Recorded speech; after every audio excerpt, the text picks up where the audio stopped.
안녕하세요, 정근입니다. 다들 진주만 공습 사건 기억하시나요? 일본이 제대로 된 선전포고도 없이 기습 공격을 가해서 미 해군 함대한테 치명타를 준 사건입니다. 이로 인해서 태평양 전쟁이 시작되죠. 그리고 진주만 공습을 주도했던 것이 바로 일본 해군의 정규 항공모함 6척이었습니다. 그날부로 이 배들은 미군한테 아주 제대로 찍힙니다. 미군의 핵심 표적이자 복수의 대상이 된 겁니다. 태평양 전쟁 내내 미군은 정말 눈에 불을 켜고 이 항공모함 6척을 잡으려고 달려들었습니다. 결과는 매우 성공적이었어요. 1942년 6월 미드웨이 해전에서 무려 4척이나 격침시키는 대승리를 거둔 겁니다. 이 성공으로 전쟁의 판도까지 뒤바뀌게 됩니다. 이어서 1944년 6월 필리핀의 해전에서 한 척을 더 격침시키면서 미군의 복수는 성공을 목전에 두고 있었습니다. 이제 남은 건 딱 한 척뿐, 바로 일본 정규 항공모함 즈이카쿠였습니다. 얘만 잡으면 진주만을 공습한 항공모함 6척을 모두 잡아내며 복수를 달성하는 겁니다. 그래서 오늘은 미군의 복수극 항공모함 즈이카쿠의 최후를 보겠습니다. 행운함 즈이카쿠. 항공모함 즈이카쿠는 1941년에 취역했고 함재기 72대, 승조원 1600여 명이 탑승할 수 있던 일본 해군의 최신형 정규 항공모함이었습니다. 취역 직후 즈이카쿠는 진주만 공습에 참가하면서 그 악명을 널리 알리게 됩니다. 그런 동시에 행운함이라는 별명으로도 굉장히 유명합니다. 왜냐하면 미군이 즈이카쿠를 잡으려고 눈에 불을 켜고 공격했는데 매번 멀쩡하게 살아남았거든요. 자, 즈이카쿠는 1942년에만 미 항공모함들을 상대로 3차례나 해전을 치렀습니다. 이때 옆에서 같이 싸우던 자매함인 항공모함 쇼카쿠는 번번이 폭격을 받아서 큰 피해를 입었단 말이죠. 그런 반면 즈이카쿠는 폭탄을 한 발도 안 맞고 멀쩡했습니다. 오히려 해전이 벌어질 때마다 미 해군 항공모함들한테 엄청난 피해까지 안겨줬습니다. 그러던 찰나 마침내 1944년 6월 항공모함 결전의 순간인 필리핀의 해전이 벌어집니다. 양측을 합해서 무려 24척의 항공모함이 뒤엉켜 싸웠던 역사상 최대의 항공모함 해전이었습니다. 그리고 이 해전에서 일본 항공모함 함대는 멸망합니다. 이날 일본은 500대 가까운 항공기를 잃고 주력 항공모함 3척을 잃으면서 대패합니다. 그런데 그 와중에 즈이카쿠는 또 살아남습니다. 얘는 폭탄을 딱 한 발만 맞았고 그 피해도 경미한 상태로 집에 돌아옵니다. 정말 운이 질기죠. 즈이카쿠의 자매함 쇼카쿠도 필리핀의 해전에서 폭침했는데요. 그렇게 진주만 공습에 참가했던 항공모함 6척 중에서 즈이카쿠만 남게 됩니다. 빈 깡통이 된 즈이카쿠. 비록 살아남았지만 즈이카쿠의 전력은 너무나 감소해 있었습니다. 한때 즈이카쿠에는 전 세계에서 가장 숙련된 정예 조종사들이 타고 있었거든요. 하지만 1944년 9월이 되었을 때 이들은 모두 전사한 뒤였습니다. 그래서 즈이카쿠에는 진짜 풋내기 신참 조종사들밖에 안 남았는데 이들은 훈련도 제대로 안 되어 있어서 배에 이착함하는 것조차 버거워했습니다. 쉽게 말하자면 항공모함이랑 비행기는 있는데 이걸 제대로 운전할 조종사가 없는 겁니다. 그야말로 속빈 깡통이나 다름없었습니다. 결정적으로 일본 해군 항공모함 함대의 항공전력 자체가 거의 전멸한 때라서 즈이카쿠 혼자서 뭘 해볼 수가 없는 상태였습니다. 즈이카쿠한테 남은 유일한 가치는 진주만 공습을 했던 주인공이자 유일한 생존자라는 것이고 미군의 핵심 표적이라는 것밖에 없었습니다. 그래서 일본 해군은 어떤 작전을 세우느냐, 즈이카쿠를 미끼로 던지자는 생각을 해냅니다. 미끼가 된 즈이카쿠. 1944년 10월 일본 해군은 마지막 남은 모든 것을 투입해서 미군과 함대 결전을 벌이기로 합니다. 이것이 바로 역사상 가장 큰 해전인 레이테만 해전입니다. 이때 일본군 작전은 매우 간단합니다. 목표는 레이테만에 위치한 미군 상륙부대입니다. 이 상륙부대를 브루나이에 배치된 일본 해군 전함 함대가 가서 공격을 한다는 거죠. 이 전함 함대는 전함 7척을 중심으로 이루어져 있었고 레이테만 해전의 핵심 부대입니다. 특히 세계 최대의 전함인 야마토와 무사시까지 투입된 굉장한 전력이었습니다. 딱 한 가지 문제는 이 전함 공격이 성공하려면 레이테만을 지키던 미 해군 항공모함 함대를 어떻게든 다른 곳으로 유인해내야만 했습니다. 그런데 마침 미 해군을 유인할 완벽한 미끼가 있는 거죠. 바로 항공모함 즈이카쿠입니다. 안 그래도 미 해군은 즈이카쿠 잡으려고 혈안이 되어 있었잖아요. 그래서 즈이카쿠를 던지면 미군은 반드시 쫓아올 것이다 라고 생각한 겁니다. 그렇게 즈이카쿠가 북쪽에서 나타나서 미군 항공모함들을 유인해내면 그때 전함들이 레이테만으로 빈집 처리를 하러 간다 라는 심플한 작전이었습니다.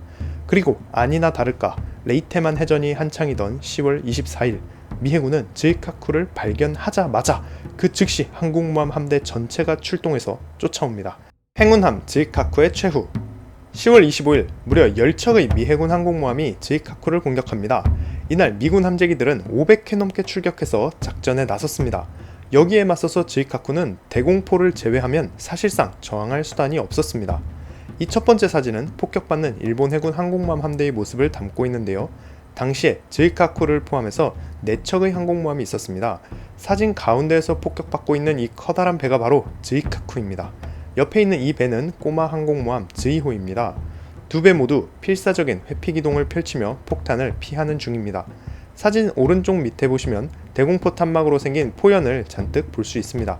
구석에는 즈이카쿠를 잡기 위해 급강화하는 미군의 SB-2C 헬다이버 폭격기까지 보입니다. 바로 이어지는 사진인데요. 급강화 폭격기 공격을 받는 일본 항공모함 2척이 보입니다. 즈이카쿠의 좌형 근처에는 폭탄이 터지고 있는 중입니다. 한편 이 사진은 미 항공모함 엔터프라이즈의 함재기가 촬영했는데요. 이 배는 지난 3년간 즈이카쿠와 무려 4번이나 해전을 벌였던 유명한 미군 항공모함입니다. 지금까지는 번번이 즈이카쿠를 놓쳤지만 이날만은 달랐습니다. 이건 폭격받는 일본 해군 함선들을 촬영한 사진입니다. 사진 오른쪽에서 불타고 있는 이 배가 바로 즈이카쿠입니다.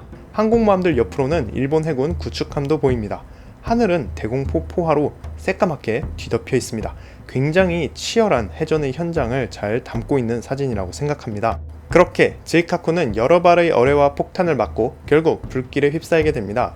이 사진 속에서 즈이카쿠는 자욱한 연기에 휩싸여 있지만 놀랍게도 엔진은 아직 작동 중이었다고 합니다. 이날 즈이카쿠를 다른 각도에서 촬영한 사진인데요. 참 흥미로운 것이 갑판에 위장 도색이 되어 있다는 것입니다. 왜냐하면 미드웨이 해전 때 사진만 봐도 일본 해군 항공모함들은 갑판에 이렇게 일장기를 크게 그려놨었거든요. 근데 이게 보시다시피 배에 빨간색 점이 커다랗게 찍혀있다 보니까 하늘에서 너무 잘 보였던 겁니다. 전투 때 미군 폭격기 조종사들이 일장기 마크를 보고 조준하기가 편리했거든요. 표적 마크 역할을 했던 거죠. 이게 문제점으로 지적됐고 그래서인지 2년이 지난 지금 레이테만 해전 때는 즈이카쿠가 갑판에 일장기가 아니라 위장도색을 칠한 것이 눈에 띕니다. 이 사진은 미군 항공대의 3차 공격을 받고 있는 즈이카쿠입니다. 배는 불타며 서서히 기울고 있는 중입니다. 한편 옆에 있는 이 배는 전함 2세인데요. 현재 폭탄을 피하려고 필사적인 기동을 하고 있습니다. 불타는 즈이카쿠, 도망가는 2세, 이 두 척 모두 한때 일본 해군을 대표하는 핵심 주력함들이었는데요. 너무나 무력하게 폭탄을 막고 있는 그 모습이 일본 해군의 몰락을 말해주고 있습니다. 한편 일본 항공모함 함대의 지휘관이었던 오자와 제독은 즈이카쿠에 타고 있었는데요. 즈이카쿠가 너무 손상돼서 지휘를 할 수 없게 되자 결국 기함을 옮기기로 결정합니다. 이건 그날 오전 11시에 즈이카쿠 위에서 촬영된 사진인데요. 오자와 제독의 깃발을 순양함 오요도로 옮기는 순간을 담았습니다. 순양함 오요도가 보이고요. 기함을 옮기는 순간을 캡처한 희귀 사진입니다. 그렇게 총사령관도 떠나간 즈이카쿠는 거듭된 공격을 받으면서 점점 기울어 갔습니다. 오후 1시 30분에 촬영된 이 사진에서 즈이카쿠는 자욱한 연기를 뿜고 있습니다. 바로 옆에는 구축함도 한쪽 보이고요. 멀리에 항공모함 즈이호도 보입니다. 미군 뇌격기들은 이날 어뢰를 무려 7발이나 즈이카쿠에 명중시켰다고 하는데요. 사진 속에는 공격 중인 미군의 어벤져 뇌격기가 절묘하게 촬영되었습니다. 즈이카쿠는 어뢰뿐만 아니라 폭탄도 9발이나 맞았습니다. 결국 배가 침몰하기 시작합니다. 이어서 오후 1시 58분 승조원들에게 퇴함 명령이 떨어집니다. 이 사진에서 즈이카쿠의 승조원들은 배에 실려있던 폭발물을 바다에 버리는 중인데요. 배가 정말 심각하게 기울어 있는 모습 보실 수 있습니다. 이건 퇴함 직전에 일본 해군기를 강화하는 순간의 모습인데요. 즈이카쿠의 갑판에 집결한 일본 해군 병사들이 다같이 경례를 하고 있습니다. 배는 급격히 기울고 있는 중이고요. 곧 이어서 일본군 병사들은 마지막 반자이를 외칩니다. 그리고 배에서 탈출합니다. 그 직후 10월 25일 오후 2시 14분 즈이카쿠는 마침내 침몰합니다. 이날 함장을 포함해서 842명의 전사자가 발생했습니다. 총평. 즈이카쿠가 침몰하면서 마침내 미군은 진주만의 복수를 달성했습니다. 진주만 공습을 가했던 일본 항공모함 6척이 전부 바닷속에 가라앉은 거죠. 그래서 미군에게 굉장한 상징성이 있는 승리였습니다. 그런 동시에 즈이카쿠의 침몰은 일본 항공모함 함대의 수명에 종지부를 찍은 순간이기도 합니다. 그날 이후 일본 해군은 2번 다시 항공모함 함대를 조직하지 못했고 함재기를 운용할 수도 없었습니다. 당장 즈이카쿠도 진주만 공습 때만 해도 전세계 최강의 항공전력을 보유한 신형 항공모함이었습니다. 하지만 오늘 본 최후의 전투에선 진짜 아무것도 못하고 미끼 역할만 할 수 있었습니다. 일본 해군의 항공부대가 전쟁 후반부에 얼마나 약화되었는지 알 수 있는 대목이죠. 미군의 압도적인 세력도 굉장히 돋보였습니다. 당시에 즈이카쿠를 공격했던 미 해군 제3함대는 전력이 일부 빠졌음에도 불구하고 항공모함 10척에 함재기 800대를 동원할 수 있었습니다. 반면 일본은 즈이카쿠를 포함해서 항공모함이 4척밖에 없었고 이 배들도 함재기를 띄울 수 없는 빈 깡통이었습니다. 아무리 즈이카쿠가 행운함이라고 해도 이런 압도적인 전력차 속에 살아남을 수는 없었죠. 그렇게 행운함 즈이카쿠의 최후를 이야기해봤습니다. 다들 좋은 하루 보내시기 바랍니다. 감사합니다.